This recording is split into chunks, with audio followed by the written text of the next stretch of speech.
শুভেচ্ছা স্বাগত সবাইকে। আশা করি সবাই ভালো আছেন। এদিকে আমিও ভালো আছি। দেশি মুরগিকে আপনারা ওদের মতো পরিবেশ দেন, ওদের মতো যদি পরিবেশ দেন দেশি মুরগি পালন করতে পারবেন, কোনো সমস্যা হবে না। দেশি মুরগিকে যদি ওদের মতো পরিবেশের মধ্যে দিতে পারেন, ওদের চারিত্রিক যতগুলো দিক আছে সবগুলা যদি মানায় চলতে পারেন, দেশি মুরগি দেখবেন একদম সহজেই ইজিলি পালন করা যাচ্ছে। দেশি মুরগিও অন্যান্য খামারি মুরগি যেগুলা লয়ার, ব্রয়লার, সোনালি, ফাউমি, মিশরি ফাউমি, অস্ট্রালপ, এইসব রোগের এইসব মুরগি পালতে একটু কষ্টসাধ্য হলো। দেশি মুরগি পালতে একটু কষ্টসাধ্য কষ্ট কম হয়। এরপরও দেশি মুরগি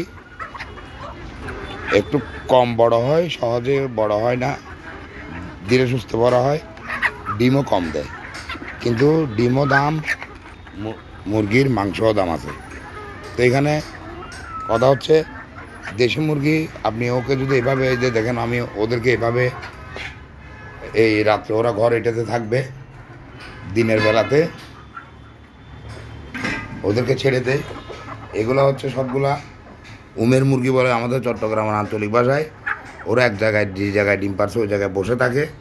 সেই জন্য ওদেরকে এই একটা মুরগের সাথে ওদেরকে এখানে দিয়ে দিছি, যাতে করে বসে থাকতে না পারে এক জায়গায়। মুরগ ওইটা বিরক্তের মধ্যে রাখবে সবসময়। আর এখানে ওদেরকে বসে থাকার মতো সেরকম স্পেসও রাখি নেই। দেখেন আপনারা যদি সেইভাবে আমার মতো এভাবে যদি দেশি মুরগি পালন করতে পারেন, ইজিলি আপনারা মুরগির খামারি হয়ে যেতে পারবেন। তো ঠিক আছে, আপনাদেরকে